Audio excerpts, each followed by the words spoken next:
And I just finished my freshman year at RHS.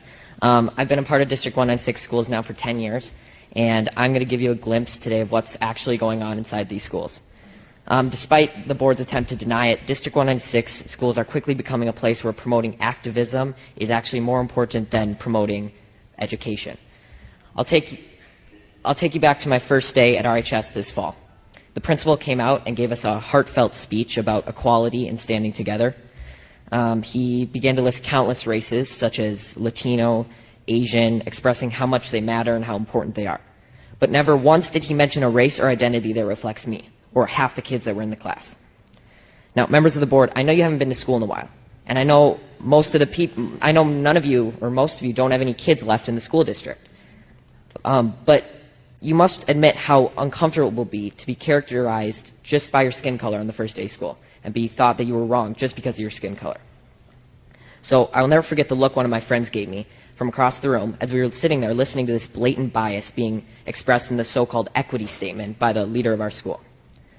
To be clear, I don't need you to tell me that I matter, but hearing the condolences given to other races and leaving just one race out, inevitably you'll start to feel like you've done something wrong. And in our principal's attempt to unify us, he instead created unwarranted boundaries and barriers between his students, pitting us against each other based on characteristics that we can't control. In another separate instance, I was told that writing "All Lives Matter" on the whiteboard was political and could be seen as offensive. When I questioned the teacher after class, she told me that she didn't have an answer and she just had to erase it, and it was quickly erased.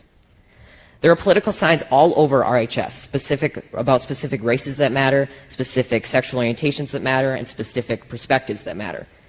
But when I questioned the RHS administration about how these signs were political, they told me that they were supporting human rights. So when I questioned why the equity statement couldn't represent all students, they told me that to even ask that question was outlandish and offensive. And when I asked why that was, they told me, quote, "Whites have a pretty good situation right now," unquote. So is that not racism? Disregarding my question merely because of the color of my skin?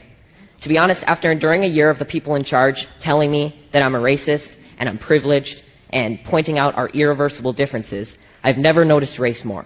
And it's becoming the first thing I notice when I meet someone, which has never before been the case. RHS administration confidently told me that RHS students and staff are happy with their equity statement. But from my experience in talking with other students, this is not the case. I know many kids who disagree with their teachers, but they're too scared to stand up because they're worried that their grades will be docked and their learning experience will be affected. My honors government teacher, I'm not going to say his name, but he's mentioned that Democrats care more about all people while Republicans only care about themselves. And he's also inferred to us that socialism is better than democracy. He even had a statue of a socialist leader in his classroom.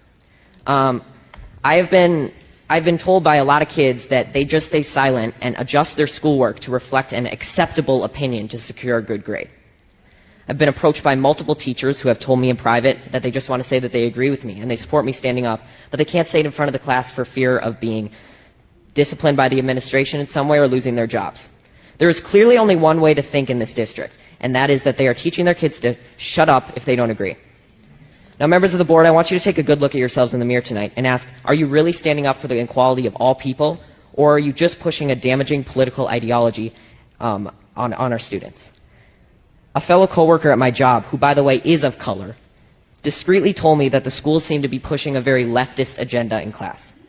This proved that not everyone is happy with your school, and not everyone who isn't happy is white. Now, due to all these instances I've mentioned and many more that I can't fit in this 5-minute speech, I've decided to leave this district and continue school on a private Christian school online.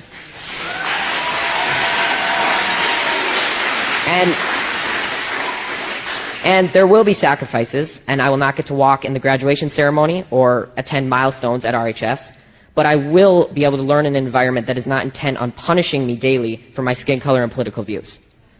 Now, regardless of how you take my speech, whether you just shrug it off as malarkey or Fox News talking points, I encourage you to think about it, because someday I'm going to be a leader. I may be the president, a governor, or just a professional golfer, but I will never stop believing that everybody has value, no matter their skin color or personal beliefs, and it's a shame that you're not going to be able to say that I was an alumni of RHS in District 196. Thank you.